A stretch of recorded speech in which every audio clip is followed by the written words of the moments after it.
Olá, bom dia. Na noite da última terça-feira, Natal vivenciou momentos de terror com caos instalado na cidade, principalmente com a proliferação de boatos pelas redes sociais. O fato é que o Rio Grande do Norte enfrenta uma onda de rebeliões nas penitenciárias do estado, o que forçou o atual governo a decretar estado de calamidade e solicitar o auxílio da Força Nacional. O Diálogo Plural de hoje vai falar sobre o colapso no sistema prisional do nosso estado, com a presença do juiz de execução penal, Henrique Baltazar Vilar Santos, e contamos ainda com a presença de Adalto Sabino, que é coordenador do Sinteste RN. Bom dia, doutor Baltazar. Bom dia, Adalto. Bom dia.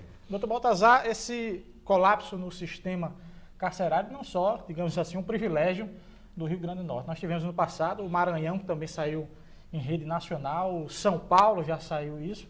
O sistema prisional não está sendo tratado como um problema de segurança pública? E um dos grandes erros dos governos. O sistema prisional sempre foi esquecido. Nunca houve interesse em construir prisão, esquecendo que é um serviço público como qualquer outro. Do mesmo jeito que você precisa de um posto de saúde, de uma escola, você precisa também da prisão. Algumas pessoas são tão recalcitrantes a obedecer às normas de convivência em sociedade que precisam ser recolhidas à prisão.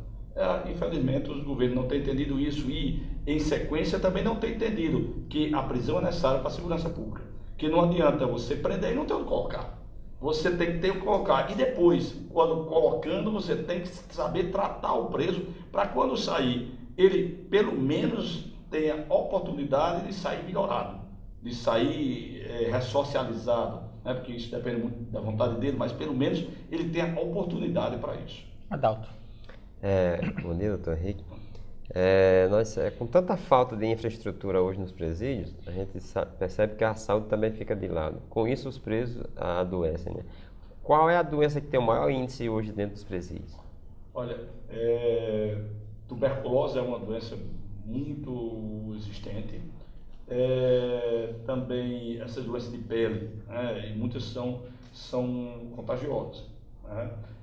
São algumas doenças, mas há todo um leque muito grande de doenças. Essas são as doenças que se espalham lá dentro, né? O estado do Rio Grande do Norte não existe no estado do Rio Grande do Norte atendimento médico aos presos, né? Eu costumo dizer que os presos têm todos os motivos para se rebelar. Se o Estado não lhes dá assistência material, não lhe dá assistência médica, não lhe dá assistência jurídica, não lhe dá assistência em geral, né? Então, eles têm a sua justificativa, o seu motivo. Doenças muitas e sem nenhum tratamento, a não ser situação emergencial, que são levados para algum hospital. E pelo sargento penitenciário, sim, que às vezes até no carro particular, o seu carro particular leva os presos para hospitais. Doutor Baltazar, nessa situação, se diz que o sistema prisional, como o senhor disse, que o preso deveria entrar e sair melhor, digamos assim, a ressocialização se torna impossível? Eu costumo dizer que a execução penal não tem a obrigação de ressocializar ninguém, porque a ressocialização é uma escolha pessoal. Quer dizer, você vai ser bom, você vai ser ruim porque você quer. Mas o sistema de execução penal tem que dar condições de você fazer essa opção, né? Tem que dar condições. Se você entrou lá sem, praticava pequenos furtos, praticava algum crime porque você não tinha como profissão, não tinha como trabalhar, não tinha como sustentar a família, pelo menos você estava com condições de cursos profissionalizantes para sair, você poder enfrentar o mercado de trabalho, né? Se você está aqui fora porque você não tinha um referencial, né, que pode ser inclusive religioso, familiar, né? Pelo menos ao sair, você ter assistentes sociais que trabalham com ele, um trabalho religioso também, para que a pessoa tenha esse referencial quando sair, né? E possa melhorar de vida se quiser, possa se ressocializar, se ele entender que é o caso. Lá dentro, precisa dar condições de ele poder ter esse entendimento. Se o cara é colocado num depósito de preso, jogado lá, sem ter nenhum tipo de assistência por parte do Estado, ele vai sair do mesmo jeito que entrou, ou pior, porque a convivência com criminosos, outros criminosos lá dentro, pode tê-lo contaminado e fazer com que ele não pegue só a linguagem do presídio. Você conhece um egresso do sistema prisional, às vezes pela própria forma dele falar, Ele chega, a linguagem a forma como ele se dirige a você, você já nota logo que ele é egresso do sistema. Mas o pior é que quando ele não pega só essa linguagem, ele pega também o resto. A escola do crime. Termina sendo isso, termina funcionando dessa forma. Como eu repito, o Estado não tem a obrigação de ressocializar ninguém, até porque não pode, é impossível. Você não pode obrigar ninguém a ser bom, né? Ou deixar de ser ruim. Mas o Estado tem que ter, pelo menos, dar condições para que a pessoa possa optar, escolher quando sair, se quer sair melhor ou quer voltar ao que era antes ou quer sair pior. Adalto. Doutor Baltazar, é muito comum hoje a gente ouvir a população falar sobre a pena de morte e a maioria diz que seria uma das soluções para o problema de tantos crimes hoje. Como é que o senhor avalia o pensamento dessas pessoas que pensam dessa forma? A pena de morte não é solução para a criminalidade. A pena de morte pode ser algo limitante e faz com que a pessoa não fique com medo de cometer o crime por causa da possibilidade disso. Em alguns estados americanos, se você matar um policial, você é morto. Então, muitos criminosos, eles não se arriscam a matar policiais, porque sabem que será morto. Olho por olho, dente por dente. Ele pode cometer outro crime, mas matar não mata. A Indonésia agora está matando traficantes de drogas.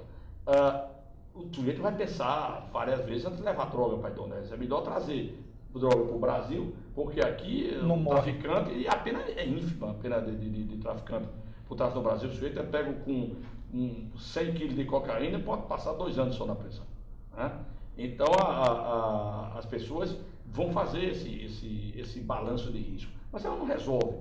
Ela não vai resolver o problema da criminalidade, ela não vai diminuir o crime. Pode diminuir certos tipos de crime, pode fazer com que a pessoa não queira praticar aqueles tipos de crime, mas vai praticar algum outro. O senhor falou uma coisa até interessante sobre a questão do tráfico de drogas e a pena. Teria que haver, talvez, um novo Código Penal ou, assim, renovar o que já tem para se tentar conseguir algo? Eu temo as propostas que surgem, né? A proposta do Código Penal que está no Congresso Nacional, ela é muito ruim. Ela, ao contrário do que as pessoas pensam, não vai melhorar muitas coisas, né? Precisa modificar.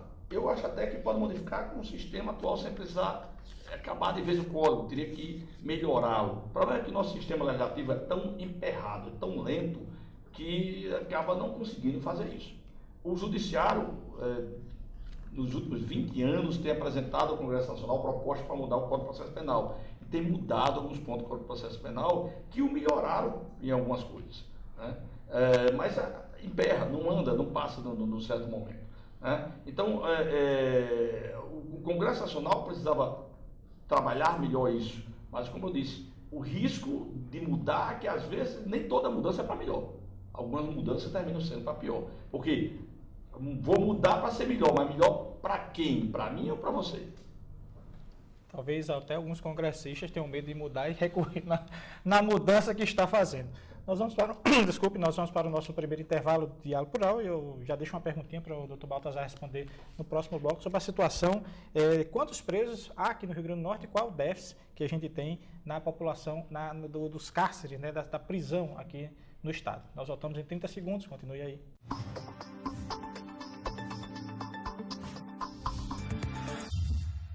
Voltamos com o programa Diálogo Plural de hoje, que conversa sobre a crise do sistema prisional no Brasil e aqui no Rio Grande do Norte, não é diferente, com a presença de Henrique Baltazar Vilar Santos, que é juiz de execução penal, e Adalto Sabino, que é coordenador do Sinteste RN. Doutor Baltazar, no bloco anterior, a questão da pergunta de qual é a população carcerária e qual é o déficit de vagas que nós temos aqui no estado. O Rio Grande do Norte, bom, o número de presos varia, todo dia, a polícia todo dia prende alguém é solto todo dia. Mas ou alguém foge também, né? Ou foge, né? Nós temos cerca de 7.700 presos aqui no Rio Grande do Norte. O número de vagas contabilizadas eram 3.600 e alguma coisa. O problema é que hoje, esse número de 3.600, 3.700 vagas, esse número não existe mais. Depois das últimas rebeliões, esse número talvez tenha sido reduzido para 2.000 ou menos de 2.000 vagas. E ainda mais outro problema. O Rio Grande do Norte fez uma fantasia no ano de 2009, nos anos 2009 e 2010, que foi transformar xadrez de delegacia, carceragem de delegacia em presídio, né? O governo, pressionado pelo Poder Judiciário e pelo governo federal, o governo estadual simplesmente transformou por decreto carceragem em presídio. E aí nós temos vagas, 30 e 32 presídios aqui no estado, a maioria são adaptações mal feitas para colocar presos em número além do que cabe. Doutor, só antes de Sabino entrar, a Alcaçuz é segurança máxima? Não, a Alcaçuz nunca foi de segurança máxima, apesar do governo dizer que sim, porque um presídio construído em cima de areia não pode ser de segurança máxima. Em cima de dunas não pode ser de segurança máxima. O presídio estadual Rogério Coutinho Madruga, construído no final do governo de Dona Vilma de Faria e colocado para funcionar no governo Rosalva, esse poderia ser um presídio de segurança máxima, ainda também assim não pode ser bem considerado, porque ele não tem um muro de separação de Alcaçuz, ele fica nos fundos de Alcaçuz e não tem separação, é emendado com Alcaçuz. Então, ainda ele, apesar de ser mais seguro, mas também não é de segurança máxima. Também a cadeia de Nova Cruz poderia ser considerado também um presídio seguro, né? São os dois presídios mais seguros do estado. Alcaçuz em si, é um presídio problemático de administrar. Até 2012, ocorriam cerca de 10 fugas todo mês de Alcaçuz, né? A partir de 2012, depois que Dinorá assumiu, a agente penitenciária Dinorá assumiu a direção, ela conseguiu reverter isso aí, melhorar o trabalho de fiscalização do presídio e controle, e não tivemos mais fuga, nenhuma fuga do meio do ano de 2012 para cá. Teve um preso que fugiu, que é uma fuga meio diferente, ele trabalhava na cozinha lá fora do presídio, na cozinha da companhia de polícia, e fugiu de lá, então fugiu de dentro do presídio, né? Mas não teve basicamente mais fugas depois de 2012. Também diminuiu a quantidade de mortes que ocorreu dentro do presídio, que ocorreu com uma certa frequência, mortes ali dentro.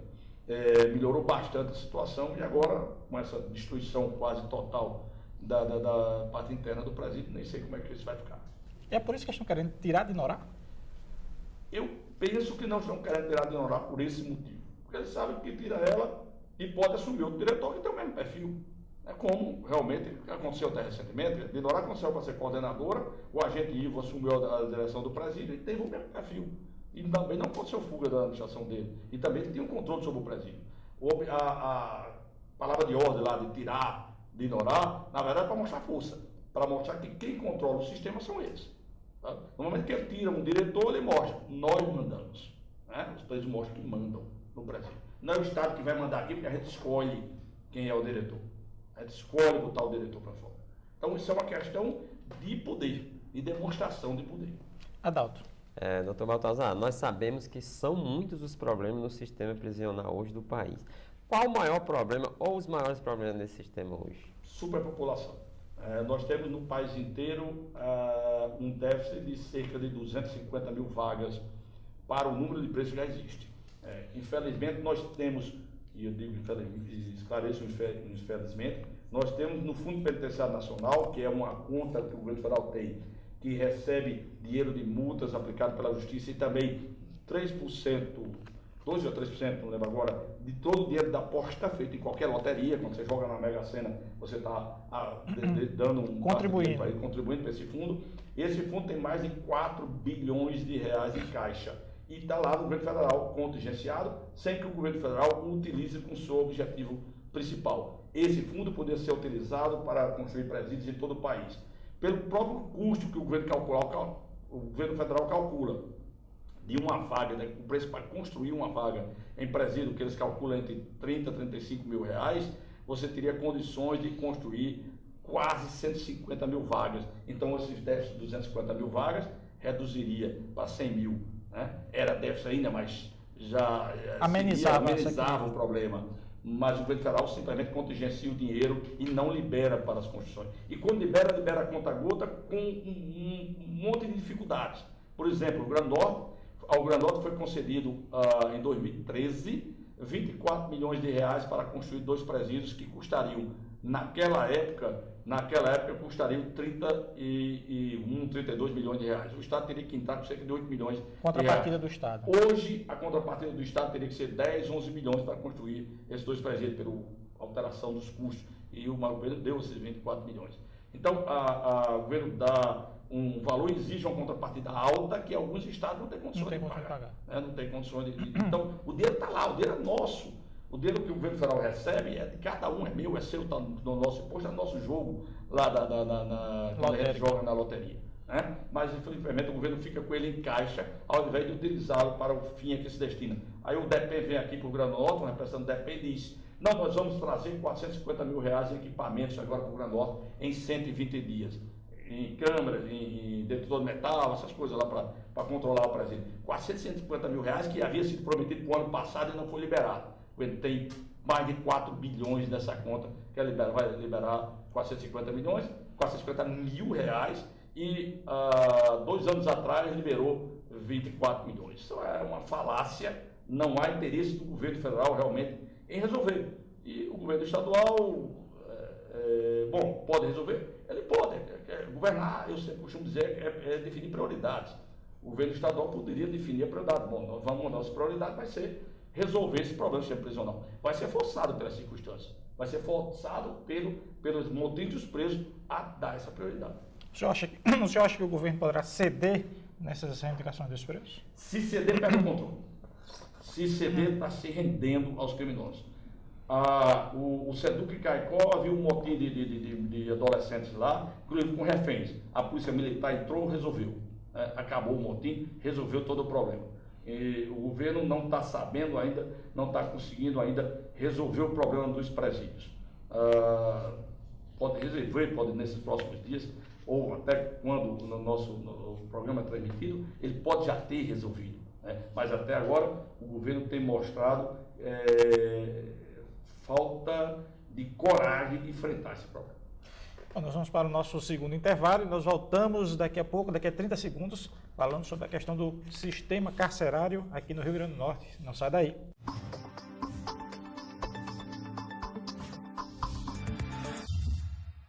Estamos de volta com o Diálogo Plural de hoje, que conversa sobre a crise no sistema prisional no Brasil e aqui no Rio Grande do Norte, com o juiz de execução penal, Henrique Baltazar Vila Santos, e com o coordenador do Sinteste RN, Adalto Sabino. Doutor Henrique, geralmente a crise cai sempre na Secretaria de Justiça aqui do Estado, e geralmente os secretários não têm a capacidade, porque talvez não tenham o poder de comando de disseminar as crises no sistema penitenciário. Algo que poderia ser feito na secretaria, a secretária de segurança, geralmente o secretário de segurança assume a secretaria para tomar norte das ações. Como é que fica a situação dessa secretaria? O governo tinha que fazer uma escolha técnica, alguém que entenda do sistema e também, talvez algo até mais importante, alguém que entenda do funcionamento da burocracia estatal. Talvez seja mais importante até. Nós tínhamos no ano passado um secretário que não era um técnico da área de prisões, mas ele entendia do funcionamento da burocracia estatal e funcionou bem. Infelizmente, o governo não dava apoio. A governadora não liberava verba, o dinheiro para ele utilizar, para fazer funcionar a secretaria. O governo tem que colocar, hoje e agora vai ser, como eu tenho dito e disse há pouco, vai ser forçado a fazê-lo, ele tem que priorizar essa área, tem que dar recursos para essa área funcionar e escolher para secretário alguém que entenda de prisão e principalmente que entenda do funcionamento da burocracia estatal, para que essa secretaria tenha resultados, para que a secretaria possa resolver esse problema tão sério pelo qual estamos passando no Rio Grande do Norte. Essa secretaria poderia ser uma secretaria só específica para o sistema prisional? O melhor seria que ela fosse uma secretaria de administração penitenciária, como é São Paulo, como é em vários estados. A SEJUC deveria perder um monte de coisa que ela tem agregada lá, diversidade sexual, mulher, minorias raciais, central do cidadão, ela tem um monte de coisa nela que faz pesar. Pesam, são estruturas pesadas, com várias funções comissionadas e que usa dinheiro que poderia ser utilizado no sistema penitenciário. Resultado, no ano passado, o sistema penitenciário do Rio Grande do Norte, a SEJUC utilizava na área do sistema penitenciário 7 milhões de reais por mês. Um valor muito inferior ao que seria necessário para que ela funcionasse a contento. Adalto. Doutor Baltazar, nós sabemos que a corrupção hoje ela é uma chaga presente em todas as esferas da nossa sociedade. Como ela se dá dentro do sistema prisional desse país?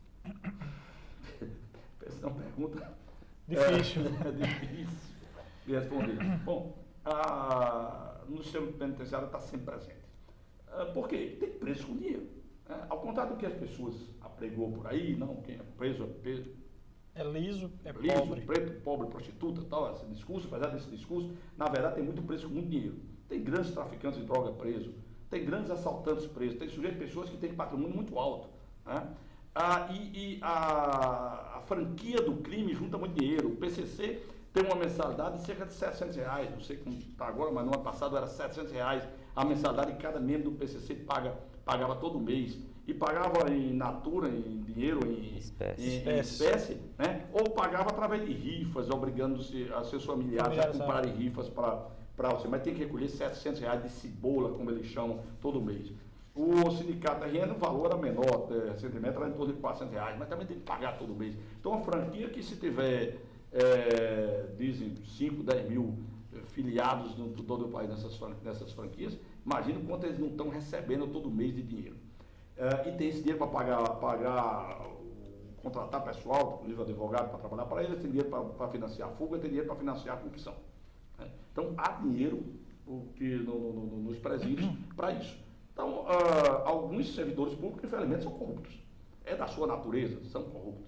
Né? E a possibilidade acontece e pagam bem. Né? A gente escuta falar de valores altos pagos para pequenas benesses. Né? Entre elas a entrada do celular, entre elas a entrada de droga. Né?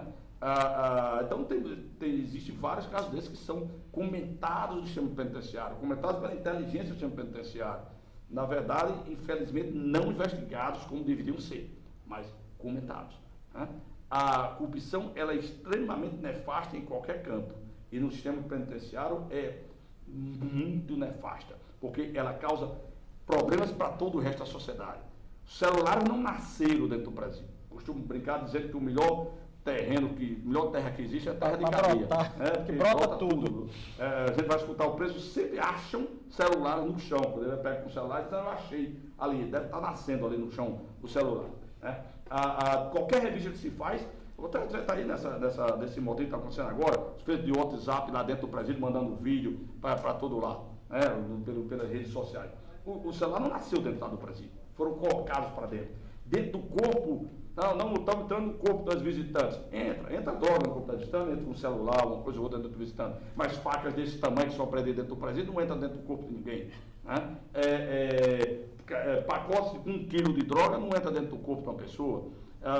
E dezenas de celulares com baterias não entram dentro do corpo de uma pessoa. Entra um ou outro. Né? A entrada se dá de outras formas também. E se dá muitas vezes por corrupção. Corrupção, infelizmente, de alguns agentes penitenciários, corrupção de policiais que trabalham também no sistema. E essa corrupção não vai nem só na entrada, vai também possibilitar a entrada. A pessoa sabe que deve ser revistado certo tipo de coisa que entra, como uma televisão, né? E não revista. De televisões, os preços têm uma predileção enorme por TV antiga. Né? Pessoal, ninguém usa TV de tela plana, só usa TV daquelas grandes dentro do presídio. Toda semana está chegando televisão para levar para dentro dos pavilhões. Né? E muitas delas, se você ligar na tomada, não funciona, porque dentro do tubo de imagem está cheio de droga, de armas e celulares. Doutor Henrique Baltazar, a questão dos agentes penitenciários e da polícia em si. Nós estamos com a Força Nacional. Se nós tivéssemos quantidades de agentes suficientes e policiais militares, isso poderia ter sido contornado? Talvez tivesse sido evitado. Se tivesse um agente, hoje, o Rio Grande do Norte precisaria ter, de acordo com o cálculo do Conselho Nacional de Política Criminal e Penitenciária, deveria ter em torno de 1.400 agentes penitenciários. Nós só temos 900, os quais uma boa parte afastados por um motivo ou por outro, saúde, etc. Então, se você tem um déficit de 500 agentes, você não tem como ter um controle. Olha, se os presídios já são ruins, estão superlotados, e o número de agentes penitenciários é muito inferior ao que deveria ser, não há como ter controle da unidade prisional. O governo tem, inclusive, a possibilidade, tem decisão judicial autorizando fazer contratações de agentes, que seja alguns agora, e podia ter contratado no ano passado, podia ter no ano passado ter feito terminado o concurso e feito curso de formação de mais agentes penitenciários que estavam concursados. E mesmo agora, mesmo um número pequeno, há a possibilidade de chamar mais alguns. Eu espero que esse decreto emergencial, pelo menos, o governo faça isso, contrate mais alguns agentes penitenciários. Mas se contratar só alguns, ele precisa fazer urgentemente o concurso. Não, o problema do limite prudencial, isso é uma questão de prioridade, definir, de escolhas. Se você diminui recursos para alguma coisa, demita funcionários extras que estão em alguma área e contrate para o que precisa.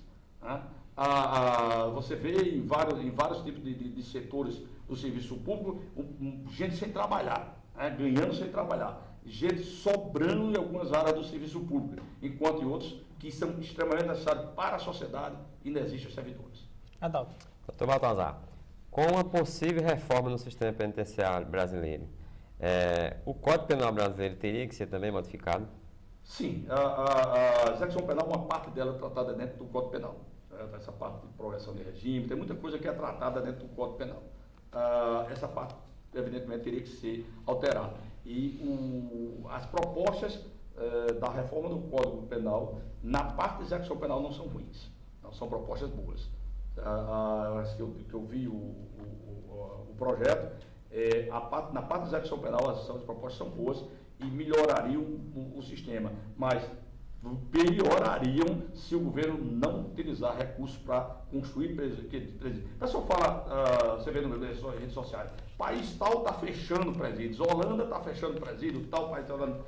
Para ele chegar ao ponto de fechar, ele teve um ponto anterior que ele aumentou, né? Porque ele precisou, os Estados Unidos inclusive fez isso, teve que aumentar o número de presos, teve que aumentar a repressão ao crime, para que o criminoso visse que não mais havia impunidade, que o crime não compensava, e a partir daí as pessoas que eram propensas a cometer crime, e que não tinham essa propensão tão alta, ficaram com medo e deixaram de cometer. Aí agora não há mais necessidade, já começa a possibilidade de fechar presídios.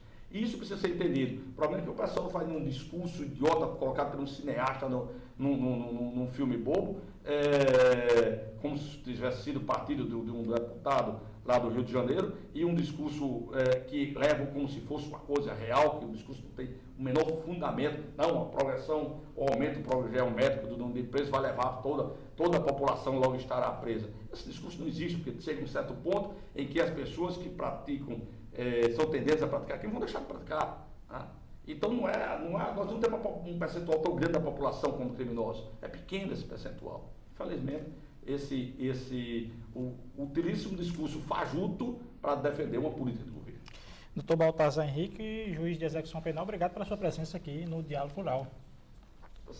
Eu costumo dizer que sou servidor público e tenho que prestar contas ao público.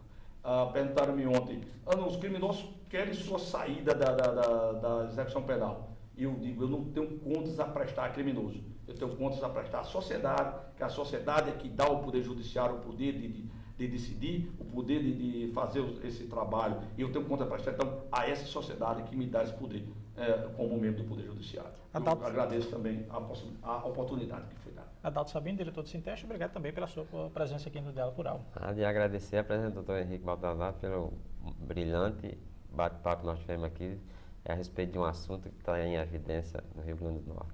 Se você quiser mais informações sobre o Diálogo Rural, acompanhe as atualizações no nosso Twitter, que é o @SintesteRN, no nosso site, que é o www.sintestern.org.br, ou na nossa página do Facebook, que é o facebook.com/SintesteRN. Até o próximo domingo.